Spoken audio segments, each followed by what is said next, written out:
The month of May was cold and it was wet. Still got stuff done though. Some of the things that I'm most pleased with are how all the very well established ribes have come in, the gooseberries and the currant. I finally did my 3-year mulching of the paths. They look super good, they feel good. And of course everything is planted except for things like pumpkins, which we wait for to the end of June, so they're ready in end of September, October. So let me just get started and tell you about all the things we did in the month of May. Yeah. It is a beautiful rainy 1st of May 2025. Just a quick check-in to say that all the seeds that I'm planting are in the ground. Which was a bad idea because I had to replant plenty of things. Sunflowers, pumpkins, and zinnias over there. Strawberry beds coming up. This is all corn, this bed. First one. Tomatoes, or excuse me, different kinds of zucchini. Snap peas, a row in the back, and more zinnias. This row will all be tomatoes, and up front, on the left-hand side, we got cucumbers, and on the right, we got beans. Beautiful rainy day.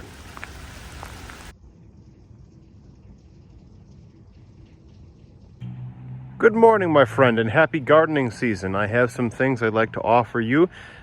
We've got, looks like one good gooseberry plant, took root over the summer, or the winter, and I have 1, 2, and on the back 3 black currant. If you would like them, please let me know today or tomorrow. I'm gonna dig them up and put them in pots and have them find a happy home. Would love for it to be yours. Hope you're doing well. Bye. It's May 4th, happy Star Wars Day. Look at all that nice germination. Don't mind the grass. Tulips have come up nicely, and rabbits seem to be snapping them off and eating them. Jerks. I laid down fresh mulch. Over in the west garden, things are coming in. The hellebore were some of the first to flower. I have a fair amount of weeding to do, including getting rid of this infestation of grass. What the heck? Can't wait to see this climb this year.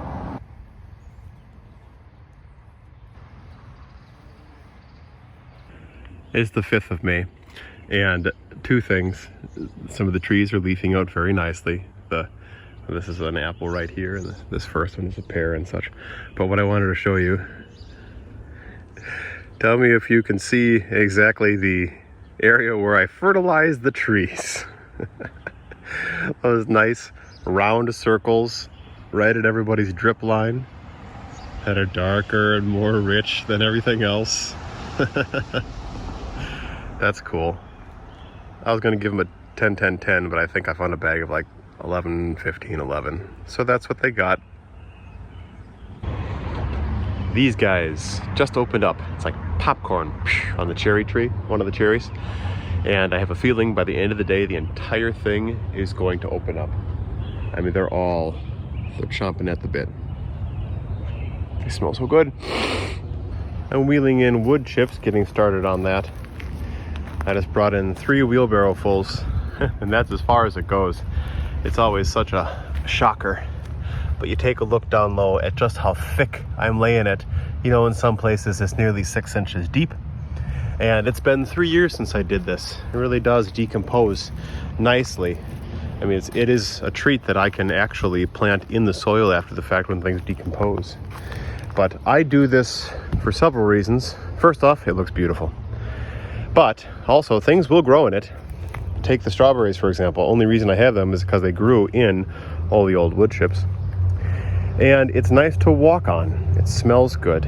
After a rain, you can actually come out in your garden and walk on a path like this instead of trotting through mud. And that's important to me.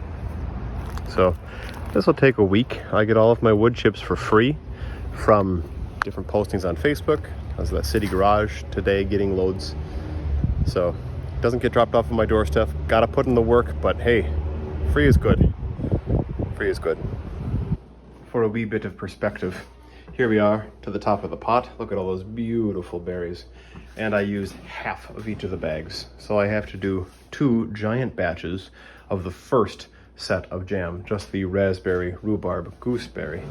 And boy, is this gonna be good. Look at the colors. It's May 9th. Beautiful day. I have wood chips in all the way through the raspberries and gooseberries. I thought I'd just take a moment to show you how nicely the red currants and the black currants and the gooseberries are coming in. Just beautiful. And this weekend, I'm making some raspberry tart. Or excuse me, rhubarb tart. So, great time. Feels good to be harvesting from the garden already. I'm about to dump my final load of wood chips.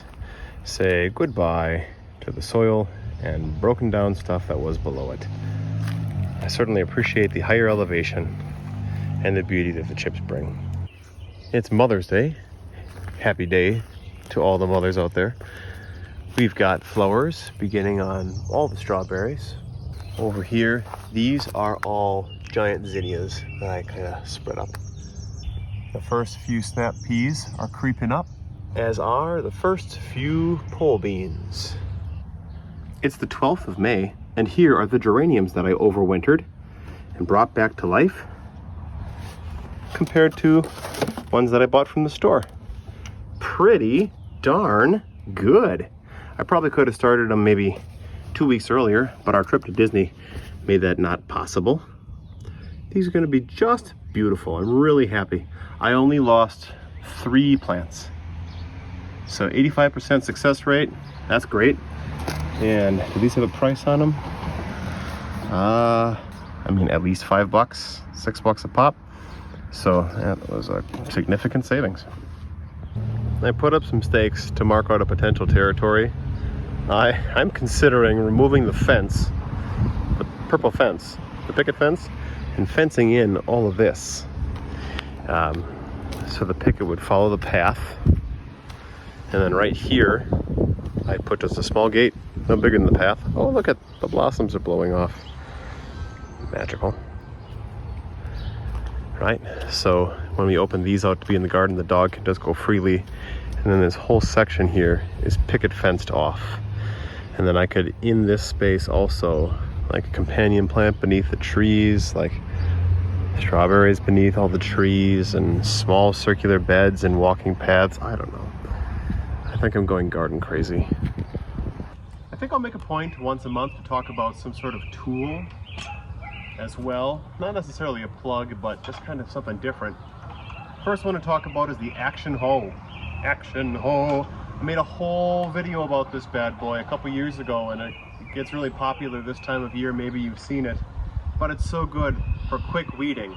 And in the springtime, when all of your weeds are coming up and you've got all these little seedlings and you have a big space where you just don't want to bend, this Action Hoe goes a long way. It's better than regular hose because it gets slightly underneath the surface of the dirt and it just skims along and it cuts the roots, and then you just leave them sitting on the top and it's a little bit of green fertilizer. Put some nitrates right back in the ground. It makes quick work of big projects, and I recommend every gardener have an Action Hoe. Check out that old video if you haven't before. Now back to May. It's the 13th of May and we have our planters potted. Aren't they just lovely? It's taken years, but some of the clematis is finally climbing. It gives me hope that one day this will all be full. While we're here in Phyllis's garden, aren't the bleeding heart lovely? And let's see, the lilac are opening up. Everything's just coming in very well. I had to come out here and remove some of the brown brush. It is May 14th, and this morning I'm going to clean up all the old deadwood from last year and just tidy things up in general in Phyllis's garden. So this is your before shot and after. Doesn't that look lovely? And I keep all the leaves there. Any good perennial with a nice root system will push right through, and then the leaves, as they break down, feed the soil, keep it nice and moisturized, and prevent unsightly weeds from building up. I filled up a wheelbarrow full, and we'll take that to one of our many composts. It's the 18th of May, so I figure we'll give you a nice mid-month vegetable garden update.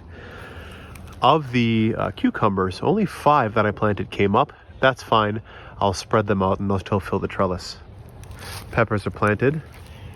The beans are coming in very nicely. I have filled in a few spaces where they didn't come up. Some random marigolds planted intermittent.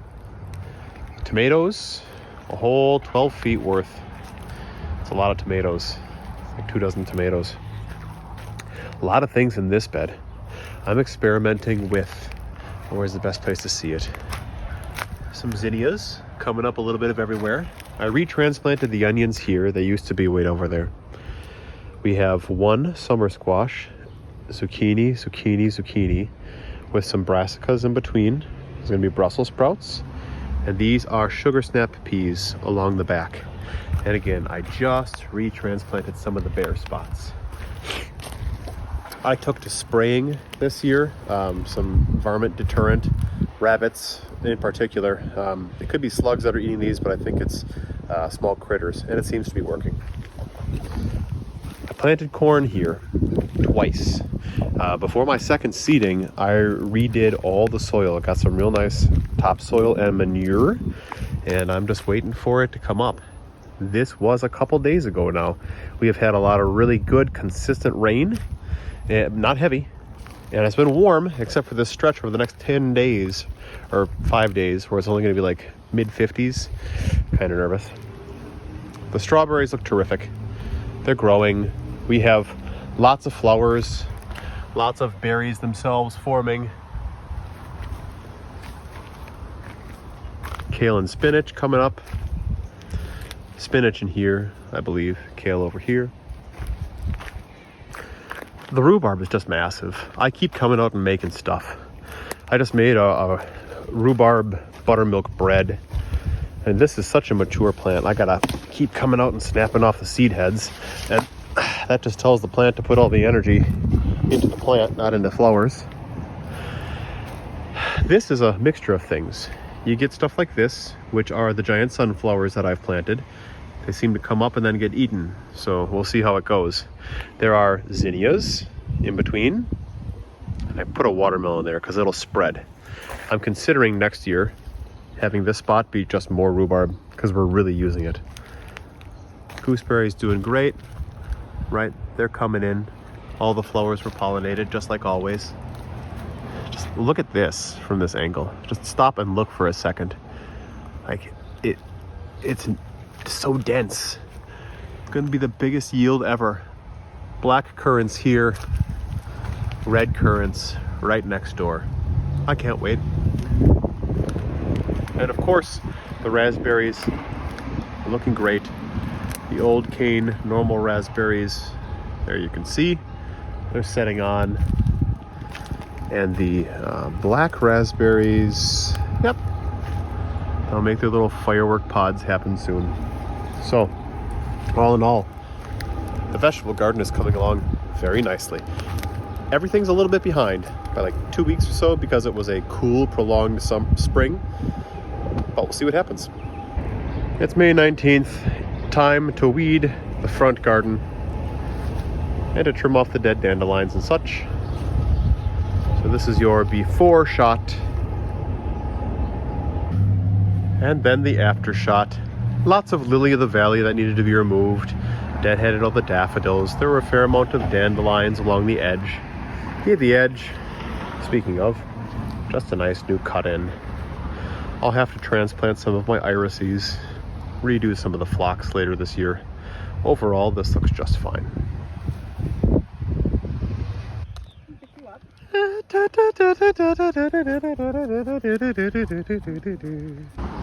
My goal today is to do this section of weeding. It's very cold today. I think it's 44 degrees. The actual feels like it's 39. I just want to get from that planter and down. It's a pretty big section. We've got some invasive stuff in here. Like so. Is that purple coneflower, I think? Yikes. Time to eradicate. 1 hour later, you get a feel for all of the things that were in here. A full wheelbarrow, leaves blown out to be mulched away. May 24th, and I'm going to clean out this section. We've had rain for the last couple of days. So here's your before shot. After. Lost a lot of plants. Gotta check my master plan and do some replanting. Now we'll go through this. Fortunately, it's mostly geranium, which is intentional. So we'll be cleaning out the front. And after, there was a lot of turf removal on this one. Lastly, we're gonna conquer this end bit. The worst part is done. It's just a few weeds and some thinning out. So the weeding is all done in this space. And I have to say, some things look great, some things don't. I'm not sure if I need to clip this now, clip that now. Obviously some late grasses won't bloom for a while.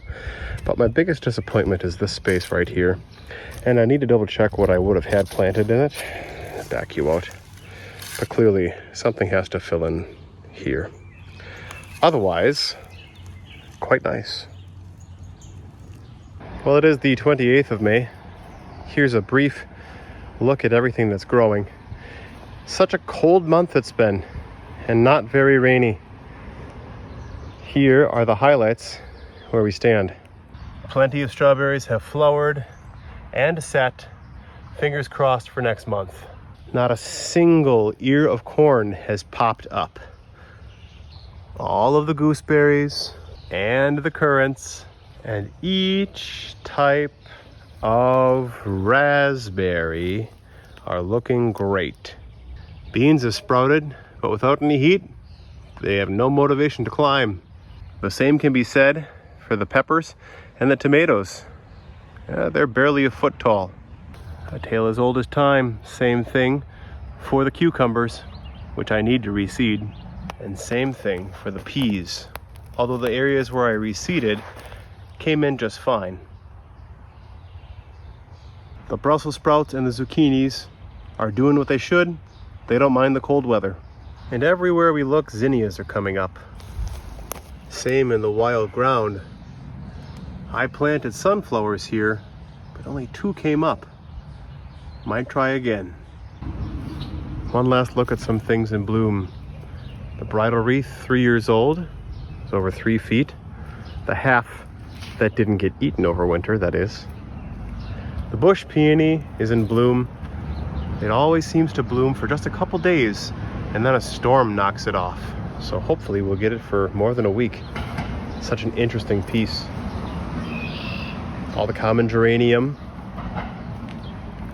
I've recently filled in here just a little bit. Show you some various transplants.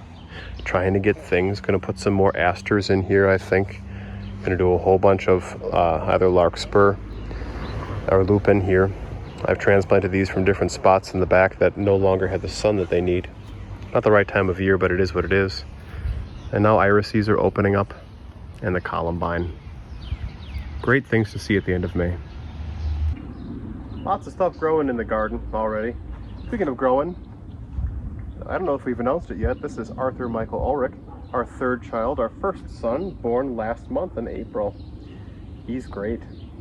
He's big, he likes to eat, and he's got 2 big sisters who are excellent caretakers. We're all very happy.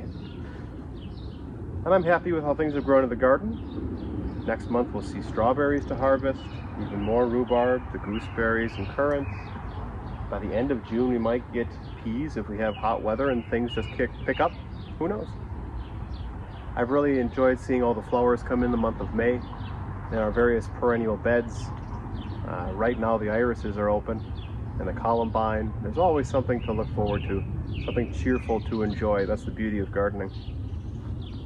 Say goodbye to the roof. We'll be getting a new roof in this next week. Roof, gutters, and the 2nd-story balcony, which you can kind of see behind those poles. Big project. I'm sure I'll feature some of it on the channel. How was the month of May for you? Let me know if you like this format, and we'll see you next month in the garden. Take care, everybody. Bye-bye.